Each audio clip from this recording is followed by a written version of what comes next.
एक दिन गौतम बुद्ध अपने शिष्यों के साथ एकदम शांत बैठे हुए थे।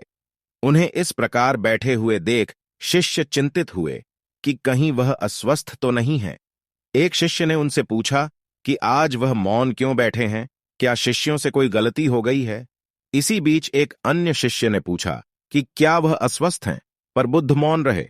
तभी कुछ दूर खड़ा व्यक्ति जोर से चिल्लाया, आज मुझे सभा में बैठने की अनुमति क्यों नहीं दी गई है? बुद्ध आंखें बंद करके ध्यान मग्न हो गए। वह व्यक्ति फिर से चिल्लाया, मुझे प्रवेश की अनुमति क्यों नहीं मिली? इसी बीच एक उदार शिष्य ने उसका पक्ष लेते हुए कहा कि उसे सभा में आने की अनुमति प्रदान की जाए। बुद्ध ने आंखें खोलीं और बोले, नहीं, वह अछूत है, उसे आज्ञा नहीं दी जा सकती। यह सुनकर शिष्यों को बड़ा आश्चर्य हुआ। बुद्ध उनके मन का भाव समझ गए और बोले, हां, वह अछूत है। इस पर कई शिष्य बोले, हमारे आश्रम में जात पात का कोई भेद ही नहीं, फिर वह अछूत कैसे हो गया? तब बुद्ध ने समझाया, आज वह क्रोधित होकर आया है। क्रोध से जीवन की एकाग्रता भंग होती है।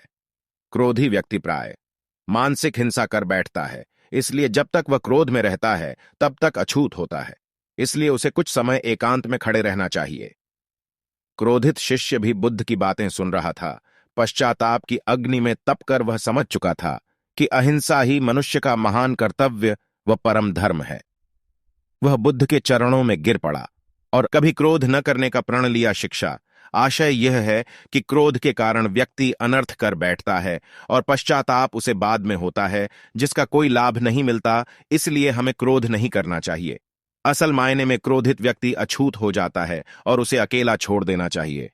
क्रोध करने से तन, मन और धन तीनों की हानि होती है। क्रोध से ज्यादा हानिकारक कोई और वस्तु नहीं है।